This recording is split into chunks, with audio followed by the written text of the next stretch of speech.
The Red Cross is one of the first relief organizations on the scene when disaster strikes. They offer shelter, water, and a variety of other services to survivors of tornadoes, floods, earthquakes, and more. They also provide valuable services in the community, like helping people who lose their homes to fires. Becky Powell is here from the West Alabama chapter of the American Red Cross to tell us more. Becky, it's good to see you again. Thanks, Danny. I appreciate your having us here Absolutely. today. It is our pleasure to have you guys on. And it doesn't feel like it now, but this time of year, and especially, I don't know, a week ago today, when it was just so very, very cold, people are doing, things that they may not do that often in West Alabama. That's break out a bunch of different little space heaters and gas heaters and things like that in their homes. Next thing you know, we've got electrical shorts, where people put them too close to the curtains, and you got a house fire.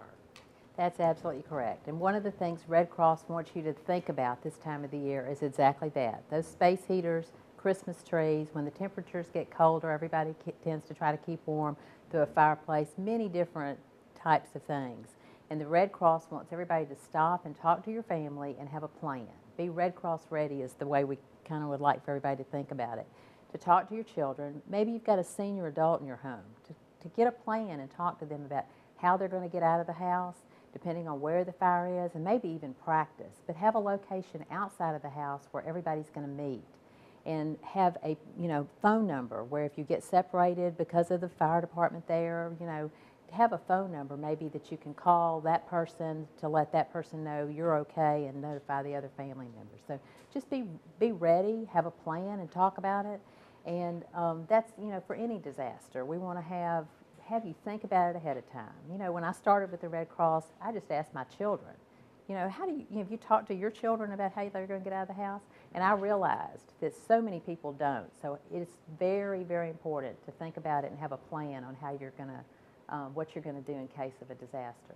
Now, back whenever I was at school, I remember specifically somebody either from the fire department or the Red Cross coming and talking to us about that, and they gave us those red dots to put in our bedroom windows. That way the firemen knew where the kids were. I don't know if that still happens anymore today. Times change so much, but you said plan several times, so Right. That's definitely an important part of it. You mentioned Christmas trees. I didn't even think about that, and I guess outside lights and porch lights and all that stuff too, you just can't be too careful with that kind of stuff, can you? No, you can't. And when you store your Christmas lights, the cord could get frayed, you could have a little crack, and even with an artificial tree, we take for granted that the artificial tree is not going to, catch fire, but you can't ever tell when it's going to overheat.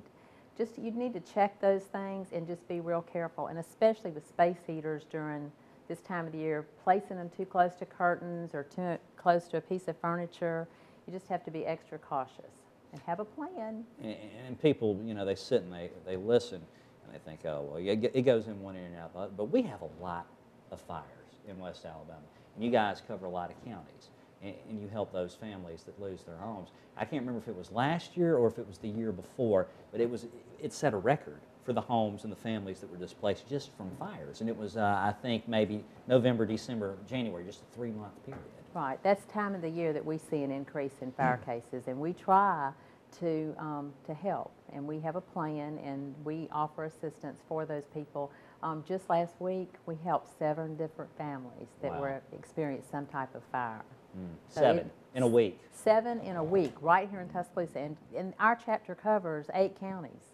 So we have quite an extensive group of people to take care of. But we're very lucky, And the year's winding down, and you guys, to be able to help take care of people that have lost their homes in fires and do the other things that you guys do on top of that, that takes money. So if you're looking for that last tax deduction, you guys are happy to help, right? Right. We are absolutely glad to be able to do it because that continues our mission. But just to tell anybody that's maybe considering it, a $25 donation to the Red Cross helps us give a comfort kit to a family that needs it after a fire. That would be shampoo, toothbrushes.